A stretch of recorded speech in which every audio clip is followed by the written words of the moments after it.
Concepts of Alaba Imran Ashraf. Today's our topic of discussion is chapter 3 of sale of immovable property, which is about sale. हम यहाँ पे बात करते हैं cell immovable property के cell के. For example इसका मतलब ये नहीं है कि ए ने जी अपनी कार सेल की है बी को, बी ने उसके बदले में उसको पेमेंट पे की है, मनी पे की है, तो ये जी होगी सेल.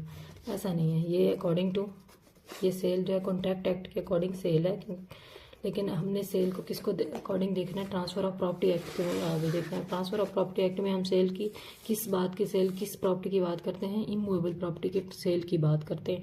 ठीक है.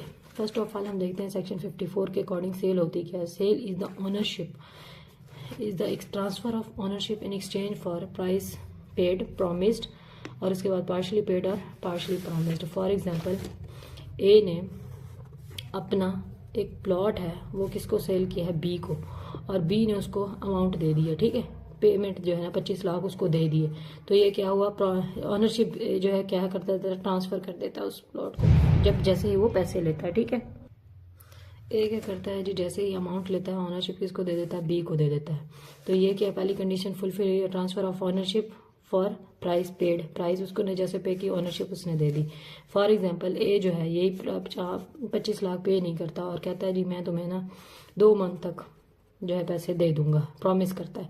तो ये क्या हुआ, ऑनरशिप जो है वो ट्रांसफ़र हुई किसके लिए, प्रॉमिस के ऊपर बेस्ड पे इन एक्सचेंज फॉर प्रॉमिस्ड होगी. और अगर for example 5 lakh A B जो है ना इसी वक्त दे देता और कहता है जो बकाया 20 लाख है वो मैं तुम्हें जो है 2 मंथ्स के बाद दूंगा. ठीक है. तो ये क्या है, पार्शली पेड और पार्शली प्रॉमिस्ड है. ट्रांसफ़र ऑफ ऑनरशिप को कहते हैं किसके लिए, कहते हैं सेल को, कि प्राइस पेड होनी चाहिए या फिर प्रॉमिस्ड होनी चाहिए या पार्शली पेड या पार्शली प्रॉमिस्ड होनी चाहिए. लेकिन हम क्या कहते हैं कि ट्रांसफ़र ऑफ प्रॉपर्टी में ये जो सेल हुई है ये तब तक सेल नहीं होगी जब तक इसके कुछ इंसेंशंस को पूरा नहीं किया जाएगा. अब वो इंसेंशंस कौन से हैं under transfer of property act, जो इंसेंशंस पूरे होंगे तभी सेल होगी. ठीक है. सेल होगी तो इसी कैटेगरी में कि ये प्राइस पेड के लिए होगी, दूसरा प्रॉमिस के लिए होगी, या पार्शली पेड और पार्शली प्रॉमिस के लिए होगी. लेकिन हम क्या कहते हैं कि जो कुछ इंसेंशंस हैं सेल के वो पूरे होंगे तभी प्रॉपर्टी ट्रांसफ़र होगी. First of all transfer of ownership होनी चाहिए. ए अगर पैसे ले रहा है तो ऑनरशिप ट्रांसफ़र करेगा. ठीक है. दूसरा क्या होना चाहिए, seller should be with the owner of immovable property. जो इमूवेबल प्रॉपर्टी ए ट्रांसफ़र कर रहा है, प्लॉट जो है इमूवेबल प्रॉपर्टी ट्रांसफ़र कर रहा है, जरूरी है कि वो ए जो है इस प्रॉपर्टी का क्या होना चाहिए, ओनर होना चाहिए. ठीक है. और दूसरा क्या है, parties should be completed at the date of sale. जब ये दोनों पार्टी जब जिस दिन सेल करनी है तो दोनों पार्टीज क्या होनी चाहिए, कंपीटेंट होनी चाहिए. Competent means first of all 18 years उनकी एज होनी चाहिए, यानी कि मेजॉरिटी होनी चाहिए. 18 ईयर्स उससे अबव होनी चाहिए. दूसरा ये क्या होना चाहिए, साउंड माइंड होने चाहिए, क्योंकि अकॉर्डिंग टू कॉन्ट्रैक्ट एक्ट 8 जो अनसाउंड कॉन्ट्रैक्ट में अनसाउंड पर्सन है वो डिसक्वालीफाइड कॉन्ट्रैक्ट है, कॉन्ट्रैक्ट ही नहीं होता. यहाँ पे क्या होना चाहिए, साउंड माइंड होने चाहिए और 18 ईयर्स उनकी एज होनी चाहिए, मतलब competent at the date of sale होने चाहिए. दूसरा क्या होना चाहिए, चौथा क्या है, सब्जेक्ट मैटर, यानी कि property must be in existent at the time of sale. For example ये जो है ये प्लॉट जो है सब्जेक्ट मैटर है, ये क्या होना चाहिए, एक्सिस्टेंस होना चाहिए. ऐसा नहीं होना चाहिए कि फॉर एग्जाम्पल ए ने जी बी से कहा है कि ये मेरा जो प्लॉट है इसके ऊपर मैंने कल को बनाना है हाउस, तो मैं तुम्हारे साथ कांटेक्ट करता हूँ, मैं तुम्हें ओनरशिप ट्रांसफ़र कर देता हूँ अभी से और तुम मुझे जो है पैसे दे दो. तो इस केस में सेल नहीं होगी, क्योंकि ये अभी घर बना ही नहीं है. एक्सिस्टेंस जब तक नहीं होगी सब्जेक्ट मैटर की तब तक सेल नहीं होगी. एक्सिस्टेंस होगी तभी ये ओनरशिप ट्रांसफ़र होगी और सेल प्रॉपर तरीके से होगी. ठीक है. ये कहता है कि ये एसेंशन पूरा होगा एक्सिस्टेंस वाला तभी जाके सेल होगी. अगर हम दूसरे 5वें एसेंशन की बात करें तो price money consideration should be there. अगर ए ओनरशिप ट्रांसफ़र कर रहा है तो बी को उसके बदले में उसको कुछ ना कुछ जो है पेमेंट देनी ही देनी है, यानी कि मनी एज अ कंसिडरेशन उसने देनी है, तभी सेल होगी. ये एसेंशंस हैं for the sale transfer of ownership के, यानी कि सेल के एक्सटेंशन जब तक पूरे नहीं होंगे तब तक सेल नहीं हो सकते. आगे हम देखते हैं कि sale how made. Sale can be made only by registered instrument, यानी कि कॉन्ट्रैक्ट में जब सेल होगी तो वो किसके जरिए होगी, रजिस्टर्ड डॉक्यूमेंट्स के जरिए होगी, इंस्ट्रूमेंट या डीड्स के जरिए ही जो है सेल होगी. फॉर द फॉलोइंग, यानी कि और यहाँ पे हम देखते हैं कि मैंने आपको सेक्शन 5 की वीडियो में क्लियर बताया था कि प्रॉपर्टीज़ कितने टाइप्स की होती हैं और किस किस तरह उनकी कैटेगरी होती है, क्या होती है, मैंने आपको इन डिटेल वहाँ पे बताया था। यहाँ पे मैं आपको ओवरव्यू देती हूँ। वो प्रॉपर्टी किस तरह की दो होती हैं, प्रॉपर्टी होती है टेंजिबल और इनटेंजिबल प्रॉपर्टी। टेंजिबल जिसको आप टच कर सकते हैं और इनटेंजिबल जिसको आप टच नहीं कर सकते, उसको हम क्या कहते हैं, इनटेंजिबल प्रॉपर्टी। टेंजिबल प्रॉपर्टी जिसको हम टच कर सकते हैं उसमें मूवेबल भी होती है, इमूवेबल भी होती है। फॉर एग्जांपल कार ले लें, किसी भी चीज़ को ले लें तो, और इमूवेबल प्रॉपर्टी में घर ले लें, प्लॉट ले लें, ईटीसी क्या हो सकते हैं, ये इमूवेबल टेंजिबल प्रॉपर्टी हो सकते हैं जिसको हम टच कर सकते हैं। और अगर हम इनटेंजिबल की बात करें तो इनटेंजिबल प्रॉपर्टी क्या होती है, जिसको हम टच नहीं कर सकते। उसकी भी दो कैटेगरीज है, मूवेबल, इमूवेबल। फॉर एग्जाम्पल किसी का कोई राइट है या फिर कॉन्सेप्ट है, ठीक है, तो ये क्या है, ये इनटेंजिबल प्रॉपर्टी। हम इसको टच तो नहीं कर सकते, राइट को भी कोई टच नहीं कर सकता, ये जस्ट एक्सिस्टेंस में है, टच नहीं हो सकता, ठीक है। राइट जो है इमूवेबल हो सकता है, ठीक, राइट क्या है, मूवेबल हो सकता है। Concept for example something about किसी का भी किसी टॉपिक के बारे में कॉन्सेप्ट है, आइडिया है, उसका अपना आइडिया है, मतलब अपनी तख्लीक है, तो वो क्या है, वो इमूवेबल है, उसका इमूवेबिलिटी इनटेंजिबल प्रॉपर्टी उसको करार देंगे। सेल कब कब मेड होगी, हम सेल हाउ मेड कब होगी, कब कब सेल जो है मेड होगी और उसके लिए क्या रजिस्टर्ड इंस्ट्रूमेंट की ज़रूरत होगी, तब फॉलोइंग में, यानी कि टेंजिबल इमूवेबल प्रॉपर्टी होगी। फॉर एग्जांपल हाउस वगैरह, लाइक जिसकी वैल्यू कितनी होनी चाहिए, 100 से क्या होनी चाहिए, अबव होनी चाहिए और अपवर्ड होनी चाहिए। 100 होनी चाहिए, 100 रुपये उसकी प्राइस होनी चाहिए या फिर उससे ज़्यादा होनी चाहिए। वो होनी क्या चाहिए, टेंजिबल इमूवेबल प्रॉपर्टी होनी चाहिए। दूसरा क्या है, other intangible immovable property. And other intangible immovable property जिसको हम टच नहीं कर सकते, इमूवेबल प्रॉपर्टी वो होनी चाहिए, तब सेल मेड होगी। और उसके लिए हमें क्या चाहिए, रजिस्टर्ड इंस्ट्रूमेंट की ज़रूरत है और रिवीजन होनी चाहिए।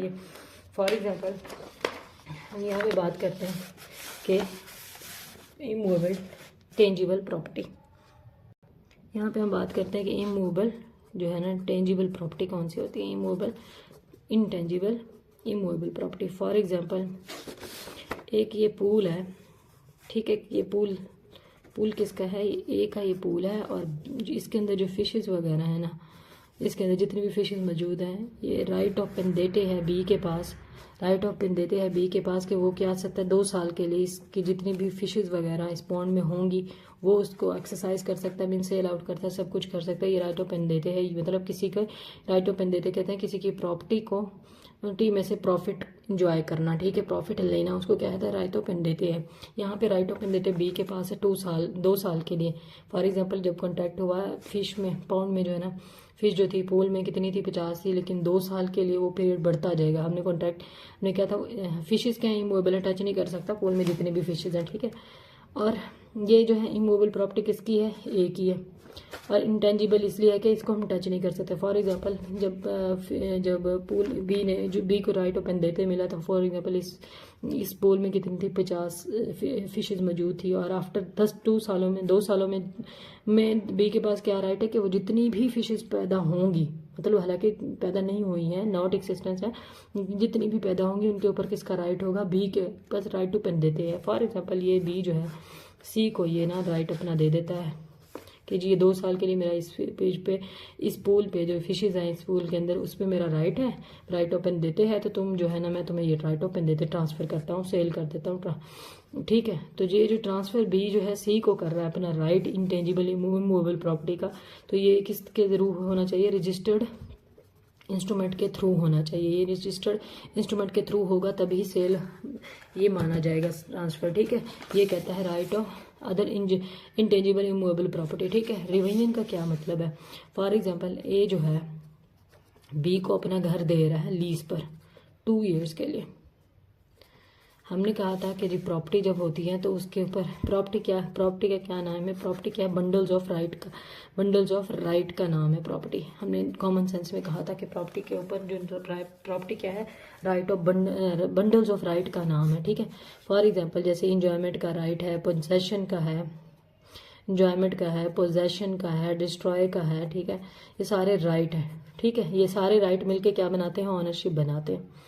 ये सारे राइट बनाते हैं ऑनरशिप। फॉर एग्जांपल जब ए जो है अपना घर लीज पर किराए पर बी को दे रहा है 2 साल के लिए, तो अब उसके पास राइट ऑफ इंजॉयमेंट भी नहीं है, ठीक है, पोजेशन भी नहीं है, उसको डिस्ट्रॉय करने का भी राइट नहीं है। तो इसका ये तो मतलब नहीं है कि ये बिल्कुल फ्री हो गया।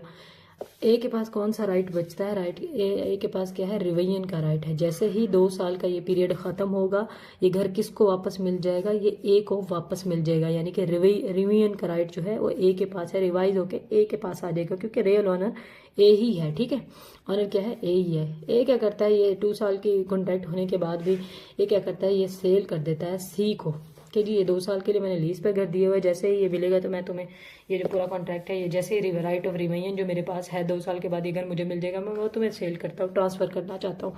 ठीक है, तो ये जो ट्रांसफर ए कर रहा है अपना राइट ऑफ रिवीजन, तो ये किस तरह होना चाहिए? ये भी रजिस्टर्ड इंस्ट्रूमेंट के थ्रू होना चाहिए। ये कहता है सेल हाउ मेड में। सेल हाउ मेड में क्या कहता है? रजिस्टर्ड इंस्ट्रूमेंट में होना चाहिए, टेंजिबल इमूवेबल प्रॉपर्टी होनी चाहिए, उसकी वैल्यू क्या होनी चाहिए? 100 या 100 से ज़्यादा रुपए की होनी चाहिए उसकी वैल्यू, या फिर इनटेंजिबल इमूवेबल प्रॉपर्टी होनी चाहिए, जैसे मैंने यहाँ पे आपको फिश की एग्जांपल दी। उसके बाद रिवीजन का राइट होना चाहिए। तो ये 3 कैटेगरीज किस तरह होंगी? ये तीनों किसके थ्रू होनी चाहिए? रजिस्टर्ड इंस्ट्रूमेंट के थ्रू होगी, तो तब ही सेल होगी, यानी कि सेल तब ही मेड होगी जब ये रजिस्टर्ड इंस्ट्रूमेंट के थ्रू होगी और ये तीनों कैटेगरीज की होंगी। ठीक है, अगर हम आगे देखें contract for a sale, contract for a sale और कॉन्ट्रैक्ट ऑफ अ सेल में बहुत डिफरेंस है। फॉर एग्जाम्पल ए ने बी को जो है क्या किया है? हाउस जो है ना सेल आउट किया। फॉर एग्जाम्पल ए जो है ना कहता है कि मैं जो है ना घर सेल करना चाहता हूँ, बी कहता है ठीक है मैं लेना चाहता हूँ। ठीक है, बायर है। लेकिन दोनों क्या करते हैं कि जी हाँ, ए और बी दोनों पार्टीज क्या कहते हैं कि जी हम ये कॉन्ट्रैक्ट करेंगे, लेकिन कब करेंगे? फ्यूचर डेट्स में करेंगे। ठीक है, फ्यूचर डेट्स में करेंगे, अभी हुआ नहीं है, फ्यूचर डेट में ये कॉन्ट्रैक्ट करेंगे। अब इस केस में बी का जो है इसके घर के ऊपर कोई इंटरेस्ट क्रिएट नहीं हुआ। ठीक है, क्योंकि अभी फ्यूचर डेट डिसाइड ही नहीं है, कोई पेमेंट नहीं हुई, कुछ किसी किस्म की कंसिडरेशन नहीं हुई, कोई रिटर्न नहीं हुआ, तो ये क्या है? कॉन्ट्रैक्ट फॉर सेल है। ठीक है, जिसमें इंटरेस्ट क्रिएट नहीं हुआ बायर का, यानी कि दोनों पार्टीज ने सेटल किया है टर्म्स को कि हम जी फ्यूचर डेट, किसी फ्यूचर डेट पे ये कॉन्ट्रैक्ट करेंगे। सेटल बाय दोनों पार्टीज ने सेटल किया, डेट सेट आउट किए, टर्म्स कॉन्ट्रैक्ट के सेट किए हैं कि जी हम फलां डेट को ये कॉन्ट्रैक्ट करेंगे।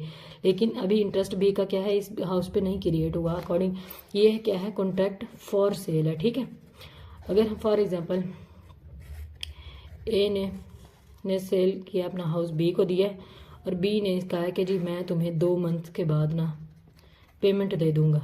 ठीक है, अब इस केस में पेमेंट जो है पार्शली जो ये प्रॉमिस के थ्रू हो रही है, लेकिन क्या है? ऑनरशिप ए ने ट्रांसफर कर दी है, कॉन्ट्रैक्ट हो गया। बी का क्या है?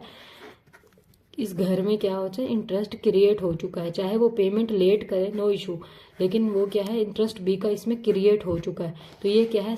कॉन्ट्रैक्ट ऑफ सेल है। ठीक है, कॉन्ट्रैक्ट फॉर सेल में क्या था कि टर्म्स डिसाइड हो गए हैं पार्टीज के दरमियान कि हम फ्यूचर डेट में कॉन्ट्रैक्ट करेंगे, लेकिन ये सेटल नहीं हुआ था कि जी, लेकिन जो बायर है उसका इंटरेस्ट क्रिएट नहीं हुआ था प्रॉपर्टी में, क्योंकि अब ये ज़रूरी नहीं है कि ये जो है एक कॉन्ट्रैक्ट फॉर सेल में प्रॉपर्टी जो है वो सेल आउट भी कर सकता है किसी और पर्सन को भी। फॉर एग्जाम्पल बी मानता नहीं है तो वो किसी को भी ट्रांसफर कर सकता है। कॉन्ट्रैक्ट ऑफ अ सेल में ये था कि चाहे पेमेंट लेट हो रही है, लेकिन बी का इंटरेस्ट क्रिएट होगा इस घर में, यानी कि इसने ऑफर दी, उसने एक्सेप्ट कर ली और पेमेंट जो है वो डिले है, नो इशू, लेकिन इंटरेस्ट क्या है? बी का बायर का क्रिएट हो चुका है। तो ये क्या है? कॉन्ट्रैक्ट ऑफ सेल था। This was all about contract for a sale and sale how made and what is about sale. This is all about section 54 of sale of property sale, and we are starting the chapter 3 of sales of immovable property. This was all about the sale. Thanks for watching my video.